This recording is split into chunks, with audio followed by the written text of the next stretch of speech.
Olá a todos. Pessoal, esse vídeo que eu vou colocar para vocês agora, essa apresentação dessa aula, é referente a uma parte muito importante da nossa economia brasileira, que é o processo de substituição das importações. O que foi esse processo? Esse processo é um importante passo no processo de crescimento da economia. Primeiramente, se vocês enxergarem a nossa própria economia ao longo, ou lá no início do século, o que era? É uma economia baseada em quê? Em produtos agroexportadores, ou em produtos agrícolas, produção mais agrícola. Em determinado período da economia brasileira, vocês vão perceber que a economia sentiu essa necessidade, ou fez essa necessidade da economia mudar a sua forma de produção, certo? E vir para quê? Para um processo de industrialização. E é isso que a gente vai ver ao longo agora, para deixar mais claro para vocês algumas coisas que tem no próprio livro lá, para a gente entender bem esse processo de substituição. Se ele foi positivo, em que momento ele foi positivo, em que momento ele foi negativo para a própria economia brasileira. Será que isso surtiu só um efeito positivo? Ou será que também ao longo da nossa própria história isso deu um reflexo negativo na nossa economia? Então, só para vocês entenderem, primeiramente, em que contexto a gente estava anterior a esse processo de substituição das importações, eu vou colocar para vocês aqui o que era a nossa característica da nossa economia até 1930. Era uma economia agroexportadora. Agroexportadora por quê? Porque a gente dependia do mercado externo, mas basicamente de produtos primários. A gente produzia produtos primários e exportava para esse mercado externo. Então, essa era a nossa força no balanço de pagamento e a nossa força enquanto produção. Era um modelo de desenvolvimento voltado para fora. O que era esse modelo de desenvolvimento voltado para fora? A gente produzia basicamente para o mercado externo. A gente se concentrava no mercado externo. A nossa força econômica era concentrada no mercado externo. Aí a gente vai ver que prejuízo isso foi dando ao longo da nossa economia.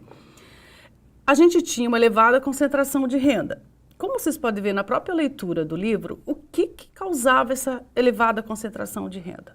Anos e anos de um processo de escravidão, certo? E depois, esse processo de escravidão não se tomou de determinadas situações como educação, não houve inserção dessas pessoas no mercado de trabalho e isso foi causando um efeito que até hoje tem na nossa economia brasileira, que é a de concentração de renda. Tá? E o comportamento cíclico dos preços. Né? Então, quer dizer, o próprio preço das mercadorias que a gente tinha como agroexportadora oscilava muito dentro do mercado internacional e isso nos prejudicava. Isso dava uma certa insegurança para a gente, tá? Então, que só, né, para vocês enxergarem que a nossa economia, ela era baseada em quê? Em ciclos, variação de produtos. A gente tinha ciclo do açúcar, ciclo da cana, ciclo do café, ciclo da borracha e em determinado período a gente teve muito forte dentro da nossa balança, dentro da nossa produção, o algodão, tá? Mas a gente vai ver em que período que aconteceu isso. O produto principal que dava dinâmica ao nosso balanço de pagamento, qual era? Era simplesmente o café.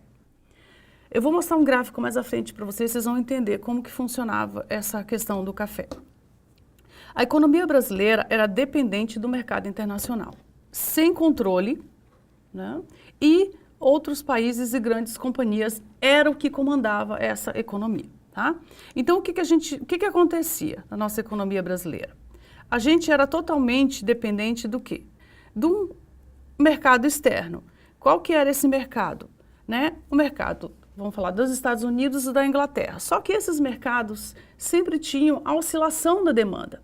Né? Eles não tinham aquela demanda permanente. Então, quando tinha período de prosperidades, a nossa demanda aumentava. Quando tinha período de crises e guerras, a nossa demanda diminuía. Então, isso causava uma elevada vulnerabilidade à nossa economia. E foi o que aconteceu mais à frente, que a gente vai entender quando a gente começa a ver a crise lá de 1929. Então, só para vocês darem uma olhada no gráfico mais à frente, que é a pauta nossa de exportações, a principal pauta nossa era o café. Era 65% das nossas exportações era baseado no café. E as nossas importações eram o quê? Manufaturados. Quer dizer, a gente vendia produtos primários e importava produtos manufaturados. E isso realmente dava uma queda grande um déficit grande na nossa balança comercial. que mais à frente vai nos causar mais problema ainda com a crise de 1929. Essa dependência externa nos causa grande problema lá na crise de 1929. E aí o que o país em si, ou o Brasil em si, tenta fazer para resolver esse problema? O processo de substituição das importações. Tá? Então, a década de 30 e o deslocamento do centro dinâmico é causado pelo quê? Crise de 1930 nos Estados Unidos. Essa crise provocou um forte efeito na Europa e depois no Brasil. Essa crise provocou mais ainda o quê? A dependência que a gente tinha da demanda do café externo. Houve uma redução dessa demanda com essa crise externa. E o que aconteceu? Nós tivemos o quê? Uma oferta exorbitante de café. Nós tivemos um estoque exorbitante de café e o preço do café caiu cada vez mais. A balança de capitais ficou cada vez mais negativa. E só que isso, né, quando a gente vai enxergar lá a economia brasileira e que a gente vê, quando começa a ideia do processo de substituição das importações, a gente vê que isso causa um efeito no Brasil que tem uma menor intensidade de duração da crise. Tá? Esse efeito, de certa forma, no início, ele foi positivo para a nossa economia brasileira. Aí, dentro do processo de substituição das importações, a gente vem o quê? A gente vem procurar cumprir com o deslocamento do centro dinâmico, tá? A gente vai ver como que o Brasil fez frente à crise de 1930, que deixa de ser uma demanda externa e passa a alimentar uma demanda interna, que é voltada para quê? Para o mercado interno. A gente começa a ver que o setor industrial ganha espaço nessa economia. Aí o nosso governo, nesse período, adota políticas, né? Que é a manutenção da renda e o deslocamento da demanda. A manutenção da renda foi o quê? Foi diminuir a oferta do café, estocando e queimando. Ou seja, a gente tinha uma oferta grande de café e um preço baixo dentro do mercado internacional. O que aconteceu? Simplesmente vamos fazer o quê? Vamos reduzir essa oferta. Reduzir como? Estocando e queimando esse café. Para vocês terem uma ideia, 70% desse café foi queimado, justamente para a gente reduzir essa oferta e voltar ao nosso preço de mercado, um preço que fosse compatível para a economia brasileira e que a gente ganhasse, tivesse retorno pelo menos para os custos de produção da economia, tá? Aí a gente vê que o deslocamento da demanda, o que acontece com o deslocamento da demanda? Aquela demanda que era antes, que a gente tinha uma demanda externa, passa a se preocupar agora em suprir a demanda interna de produtos industriais. Porque até então a gente não produzia aqui produtos manufaturados, a gente não se preocupava com isso. Então a nossa demanda era só do mercado externo.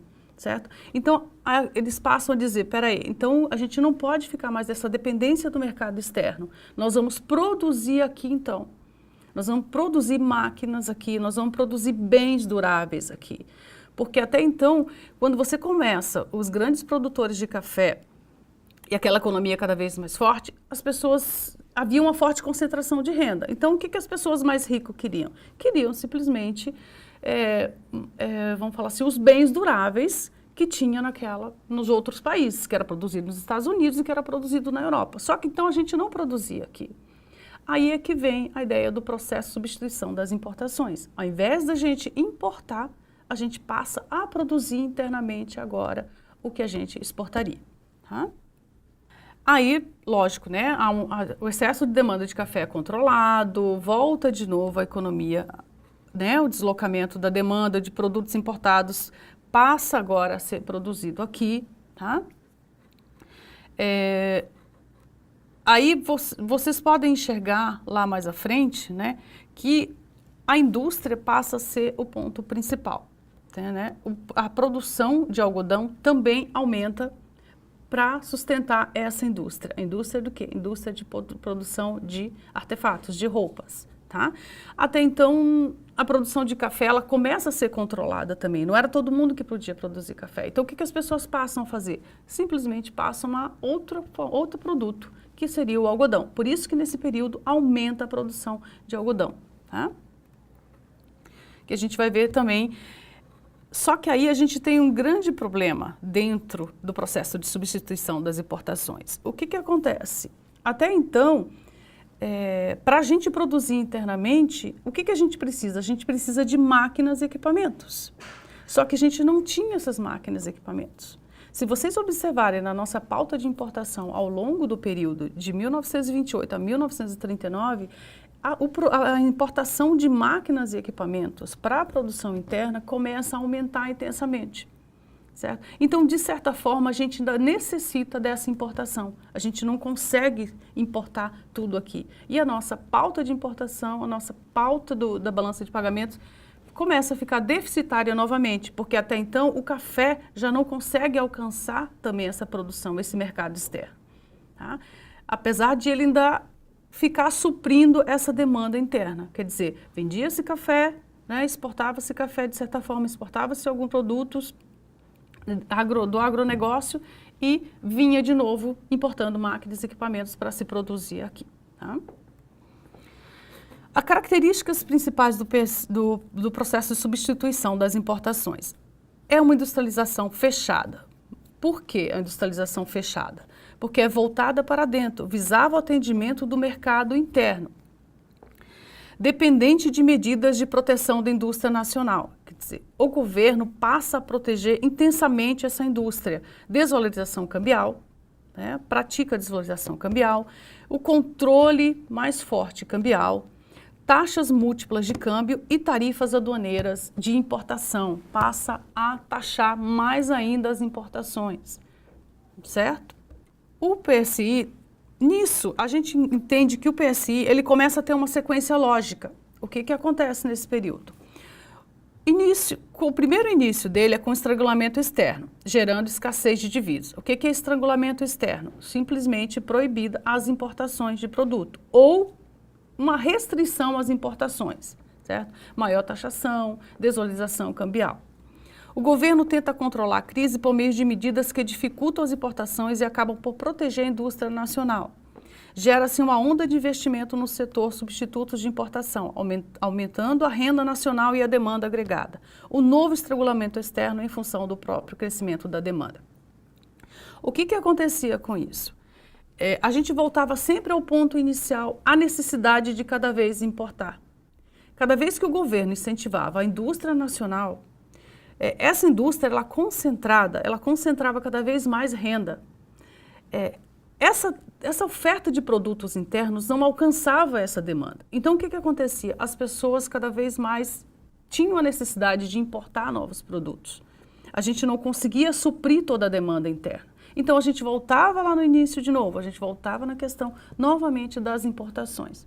Tá? E isso nos causava novamente um déficit na balança comercial e novamente uma necessidade do governo de controlar mais ainda as importações. Outra característica do processo de substituição das importações é o motor do PSI, que é o estrangulamento externo. É uma industrialização por etapas. Então, apesar de ao final se buscar uma indústria completa, a industrialização se faz por rodadas. A pauta de importação ditava a sequência dos setores objeto do investimento industriais. Vamos ver aqui mais à frente qual que era essa pauta de importações, tá? A primeira parte da pauta era o quê? Bens de consumos não duráveis, têxteis, calçados e alimentos, que era a pauta de produção nacional, tá? E depois vinha bens de consumos duráveis, eletrodomésticos e automóveis. Bens intermediários, ferro, aço, cimento, petróleo e químico. Por que a gente se preocupava em produzir internamente os bens intermediários? Porque a gente precisava de insumos para essa produção. Tá? Não adiantava você incentivar uma indústria sem você ter insumos para a produção. Bens de capital, máquinas e equipamentos. Só que a nossa dificuldade em produzir bens de capital, máquinas e equipamentos aqui era grande. Então, de certa forma, essa pauta de importações, né, ela ficava um pouco falha, tá? Porque primeiramente a gente necessitava mais ainda de máquinas e equipamentos do que qualquer outra coisa, tá? A principal dificuldade na implementação do processo de substituição. Tendência ao desequilíbrio externo. Política cambial, desestímulos às importações de produto agrícola. Indústria sem competitividade. Logicamente, a gente tinha começado um processo aqui de produção interna, de industrialização. Essa indústria ela não tinha competição com o mercado externo, coisa que até hoje a gente vê esse reflexo, tá? E elevada demanda por importação, justamente pela questão do aumento da renda, tá? A gente tem a forte participação do Estado. Qual que era a função principal do Estado? Ou vamos falar 4 funções principais, né? Adequação do arcabouço institucional à indústria, quer dizer, a proteção à indústria. Geração de infraestrutura básica. Qual era a infraestrutura básica? A indústria precisava se estabelecer, ela precisava de infraestrutura, então isso cabia ao governo. Fornecimento de insumos básicos, aqueles insumos que eu disse para vocês anteriormente, né? Ferro, aço, cimento, petróleo, químicos. Tá? E captação de distribuição de poupança. Ou seja, para que eu financie uma indústria, eu preciso captar recursos. Como é que eu captava esse recurso? Através da poupança. E da própria produção de café. Tá? Que essa produção de café também supria essa poupança. Tá? Como o Estado financiava isso? Além de recursos tributários, também como poupanças compulsórias, como recursos da recém-criada Previdência Social, dos ganhos do mercado de câmbio múltiplo, mas também com financiamento inflacionário, emissão de moeda. A gente vai ver que essa emissão de moeda foi um grande erro para a própria economia brasileira, que lá à frente a gente vai ver o que isso causou na nossa economia e o processo inflacionário, e a gente vê também o endividamento externo, empréstimo ao mercado externo, né, ao setor externo, e isso causou um endividamento grande também na economia brasileira. Tá? Aí a gente vê outro reflexo principal do processo de substituição das importações, um aumento do grau de concentração de renda, êxodo rural. Por que acontecia o êxodo rural? Tá? Simplesmente já não mais se sustentava vamos falar assim, dentro do rural. Né? As pessoas não tinham mais um incentivo de produção no meio rural. E outra coisa que foi forte aqui foi simplesmente os grandes produtores, incentivado latifúndios, porque a economia precisava produzir, né? Precisava de grandes produções. Então, as pessoas saíram do campo e foram para a cidade. Quer dizer, essas pessoas foram o quê? Suprir uma demanda da indústria, mas essas pessoas não tinham uma mão de obra especializada. E isso, o que elas iam? Por qualquer salário elas iriam trabalhar. Tá? Então, aumenta a oferta de mão de obra. E nisso, nesse aumento de oferta de mão de obra, reduz muito a renda das famílias. Tá? Capital intensivo no investimento da indústria, não permitindo geração de emprego. A indústria era muito incentivada aqui do mercado interno. Então, ela tinha facilidades, né, para investimento. Ela não precisava melhorar salários, ela não precisava ter tanto, incentivar tanto. Então, de certa forma, ela não gerava tanto emprego. Tá? Atitudes de caçadores de renda. Ou seja, cada vez mais as pessoas... como em toda a economia, né, até hoje a gente tem vários problemas desses na economia brasileira, que é justamente a corrupção, certo? Então, não deixava de existir esse lado, a corrupção. Tá? Escassez de fonte de financiamento, né? Essa economia, a gente não tinha a renda, né, ou o recurso disponível tanto para esse investimento da indústria. Tá? Então, a gente tinha, sim, uma escassez de financiamento. E o mercado externo não supria tanto essa demanda de financiamento. Tá? Lei da usura, né, ausência de forma ou reforma tributária ampla. Essa ausência de uma reforma tributária ampla prejudicava muito a própria arrecadação do governo. nessa do governo não arrecadar de forma correta, o que acontecia? Não existia recurso suficiente para suprir esse investimento industrial. Tá? Aí a gente vem de novo, né, com a agricultura dentro do processo da industrialização. Por que a agricultura foi importante nesse processo da industrialização? Que já existia anteriormente. Essa agricultura, ela vai liberar a mão de obra para essa industrialização.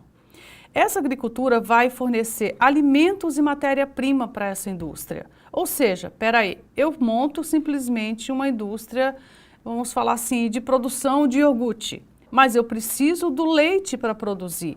Então, o que eu tenho? Eu simplesmente preciso da agricultura para essa indústria, certo? Então, a agricultura simplesmente ela supria a matéria-prima de determinadas indústrias, tá? E a transferência de capital. A indústria, ela passa a transferir todo o capital dela para a indústria, tá? Ela era forte na geração de divisas, porque até então a nossa pauta de exportação continuava voltada para a produção agrícola. E para suprir o próprio mercado consumidor, quer dizer, as pessoas precisavam de alimentos, então quem é que ia alimentar as famílias e também, né, os próprios donos das indústrias? A agricultura, certo? E essa agricultura, como ela não estava tendo tanto incentivos e tendo sempre os grandes latifúndios, o que acontecia aqui? Simplesmente o preço para o consumidor, né, simplesmente era alto, porque a oferta da própria indústria estava reduzida, tá? Da própria agricultura estava reduzida. Alguns autores apontam para o relativo atraso do setor agrícola durante o processo de substituição das importações, o que representava um entrave ao processo de crescimento econômico ao país. Então, alguns autores apontavam que o quê? A agricultura era que dava um entrave ao processo de crescimento econômico do país. Para outros autores, a agricultura não representava um entrave ao desenvolvimento, dado que o setor primário cumpria na medida do possível e sem apoio governamental suas funções. A gente vem, após isso, a gente vem intensificar essa indústria lá no plano de metas, de 1956 a 1960, com o presidente Juscelino Kubitschek, que inicia nesse período, tá? O plano de metas é uma fase importante para o processo de substituição das importações. A lógica do plano de metas vai além do processo de substituições, já que a industrialização por ele promovida não é apenas uma reação ao estrangulamento externo. Ao invés de investimentos setoriais, serviam para atacar alguns pontos de estrangulamento. Outros setores eram tomados como ponto de germinação. Qual que era o principal objetivo do plano de metas? Estabelecer uma base de uma economia industrial madura no país. Era o quê? Qual que era agora que se preocupava? Simplesmente a renda interna estava concentrada. Existia uma pessoa com renda suficiente para absorver o quê? A indústria automobilística. Aí começa a ter essa necessidade. Intensifica-se simplesmente a produção de automóveis nesse período, tá? E aí a gente tem o BNDE e o CEPAL, que fortalece cada vez mais essa ideia de que a gente tem que ter uma indústria forte nacional e que se a demanda por automóveis existia, então que essa demanda tinha que ser fortalecida, tá? E aumenta também a demanda por bens, tá? Investimentos estatais em infraestrutura, aí a gente começa mais uma vez a pensar no governo com seu papel, no governo trabalhando nessa economia. O que é? Investimentos. O governo passa a ser um grande investidor. E nesse período, se vocês forem enxergar, o aumento de muitas estatais dentro da economia. Até mesmo as estatais que há pouco tempo foram privatizadas, como por exemplo, a Vale do Rio Doce, certo? E outra principal estatal que estamos aí foi a Petrobras, que foi criada nesse período também para absorver essa infraestrutura, tá? Estimula a produção de bens intermediários, aço, cimento, carvão e zinco. Mais uma vez, bens intermediários. A indústria precisava da produção de aço, precisava da produção de zinco, tá? E precisava da produção de carvão para continuar o seu processo de industrialização. Incentiva a introdução de setores de consumos duráveis e bens de capital. Quais foram os principais instrumentos dos planos de meta? Os principais instrumentos de ação foram investimento das empresas estatais, crédito com juros baixos e carência longa por meio do Banco do Brasil e do BNDE, uma política de reserva de mercado, avais para obtenção de empréstimos externos, incentivo ao capital estrangeiro. Então, a gente enxerga mais uma vez aqui, certo? A questão do mercado externo. O empréstimo ao mercado externo, endividando cada vez mais a nossa economia, com a ideia realmente de um crescimento econômico. Para crescer economicamente, a gente precisava o quê? A gente precisava de recursos. Recursos que até então a gente não tinha aqui. Então, esses recursos foram o quê? Foram vindos do mercado externo. E a gente vê bastante nesse período o capital estrangeiro aqui adentrando a nossa economia. Tá? Maiores problemas do plano de meta, né? Investimentos públicos, ausência de uma reforma fiscal condizente com as metas e gastos. Então, a gente vê mais uma vez aqui a ausência de uma reforma fiscal. O que aconteceu aqui? Essa reforma fiscal, essa ausência dessa reforma fiscal é o que prejudicava o quê? Mais ainda os gastos do governo. O governo gastava mais do que recebia para financiar esse investimento na indústria, certo? E, mais uma vez, emitindo moeda, emissão de moeda, uma oferta maior de moeda, o que gerava na economia? Inflação, que a gente vai ver lá, até vocês podem ver isso na unidade 3, onde vocês vê bastante essa questão discutida da inflação, tá? Existe alguma aceleração inflacionária no período. Do ponto de vista externo, há uma deteriorização do saldo das transações correntes e o crescimento da dívida externa. Então, aqui a gente aumenta, é onde a gente vem aumentar a nossa inflação e a gente vem aumentar também a nossa dívida externa nesse período, né?